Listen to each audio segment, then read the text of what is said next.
Hi friends, welcome to Kireeti's gallery. Today recipe అయితే chicken biryani. ఇది ప్రతి ఇంట్లోనూ నచ్చని వాళ్ళంటే ఉండరు. ప్రతి ఇంట్లో చాలా బాగా చేసుకుంటారు. అలాగే మా ఇంట్లో కూడా, మా ఫ్యామిలీ అంతా, ఎస్పెషల్లీ నాకైతే ఈ రెసిపీ చాలా అయితే ఇష్టం. నేను చికెన్ దమ్ బిర్యానీ అనే కాదు, చాలా రకరకాల ఫ్రై పీస్ అన్ని ప్రయోగాలు రెస్టారెంట్ స్టైల్ తీసుకొచ్చేలా అయితే ట్రై చేస్తూ ఉంటాను. అలా తెచ్చిందే ఈ రెసిపీ. దీని కొలతలు అవన్నీ నేను ఫుల్ వీడియోలో ఇచ్చానమాట. డిస్క్రిప్షన్ బాక్స్లో లింక్ పెడతాను. ఆ లింక్లో అయితే చూడండి. సేమ్ మనం రెస్టారెంట్లో తిన్న ఫీలింగే అయితే వస్తుంది. మనం బయట వెళ్ళి అది ఏం వాడతారో కూడా తెలియదు, కానీ ఇంట్లో మనం చేసుకున్నదైతే పిల్లలు కూడా బాగా ఇష్టపడి తింటారు కదా.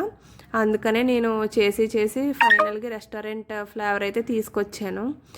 ఈ వీడియో మీకు నచ్చుద్ది అనుకుంటున్నాను. మీరు పక్కా అయితే డిస్క్రిప్షన్ బాక్స్లో లింక్ అయితే ఓపెన్ చేసి చూడండి. ఈ వీడియో నచ్చినట్లయితే please like, share and subscribe to creatives gallery. Thank you for watching.